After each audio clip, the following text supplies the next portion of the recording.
निहाल साहब, सर ये मिफ्ता इस्माइल साहब के हवाले से ना एक आम तासुर ये भी दिया जा रहा है कि जितने भी मुश्किल फैसले थे वो मिफ्ता इस्माइल साहब से करवा लिए गए और कुछ जो गुंजाइश छोड़ी गई वो इसहाक डार साहब के लिए छोड़ी गई ताकि जब वो वापस आएं तो उनके क्रेडिट में ये सारी चीजें चले जाएं, यानी कि डॉलर रेट का कम हो जाना, पेट्रोल का कम हो जाना। उसके बाद ही जब इन फैसलों का, मुश्किल फैसलों का जब फल मिलना था तो इसहाक डार साहब को वजारत खजाना दे दी गई। निहाल साहब, नहीं, मैं आपके इस बात से एग्री इसलिए नहीं करूंगा कि आपको याद होगा 1990 में, 1997 में और 2013 में हमारे मामलात बहुत अच्छे नहीं थे।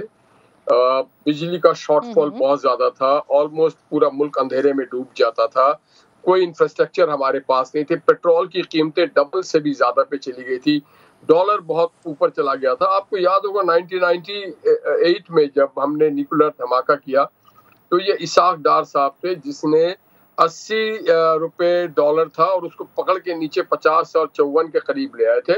तो ये कोई नई बात नहीं। पूरी देखिए, इसहाक डार के बारे में एक बात मैं बताऊं, ये अल्लाह ताला की तरफ से एक चीज होता है, बतो इज़्ज़ो मंतोशा बतो ज़िल्लो मंतोशा। आज वही रियासत पाकिस्तान जिसके कुछ लोगों ने इसहाक डार के खिलाफ एक मुहिम चलाई थी और उनको जबरन जलावतन होना पड़ा था और उनके ऊपर एक जाली केस बना दिया गया था, आज उसी रियासत की एयरफोर्स 1 पे वो बैठ के जाते हैं। ये अल्लाह ताला की तरफ से होता है, इंसान के बस में नहीं है। इंसान इस तरह से किसी को इज्जत नहीं देता और आज फिर वो वजीर खजाना है और उनके ट्रैक रिकॉर्ड है। ट्रैक रिकॉर्ड ये है कि उनके हुकूमत का भी तो काम है ना, हुकूमत भी तो आप लोगों की है। देखिए मैं, हुकूमत सिर्फ हमारी नहीं, हुकूमत जो है ये मुत्तहदा हुकूमत है, अपोजिशन की एक जॉइंट इत्तेहादी हुकूमत है।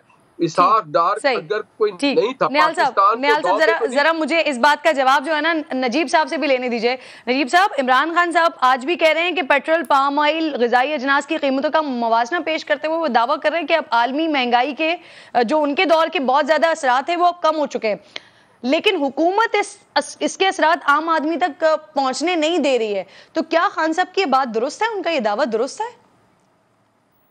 देखें, मैं जहां से हम पहले बात कर रहे थे वहीं से पिकअप करते हैं। एक तो यह है कि अब डॉलर का कुछ इनफ्लो भी बेहतर हो गया, so that's good news for the country.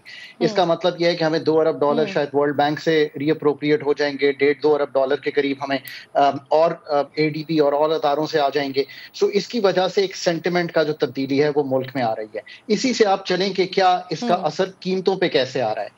देखें, पाकिस्तान में जो कीमतों पर असर है वो एक लैग के साथ आता है। लैग का मतलब ये है कि ये जो अब कीमतें आपको तायुन होगा आने वाले एंड ऑफ सितंबर में, ये कीमतें वो हैं जो पिछले 1 सितंबर से 15 सितंबर तक रही हैं। उसमें मुझे यकीन है कि कीमत जो है सारी पेट्रोलियम प्रोडक्ट्स की, चूंकि दुनिया भर में कम हो गई थी, 2 हमारे पास एक इम्पैक्ट है कि हमारा रूपी जो है उस टाइम पे बढ़ा हुआ था। आई स्टिल रिमेंबर सर, आप तमाम लोग ये कह रहे थे कि सितंबर अक्टूबर से कंपैरेटिवली बेहतरी आना शुरू हो जाएगी, जो इन्फ्लेशन रेट होगा सितंबर तक वो अक्टूबर नवंबर से उसमें बेहतरी आना शुरू हो जाएगी, लेकिन क्या इसका फायदा आवाम को डायरेक्टली मिलेगा? और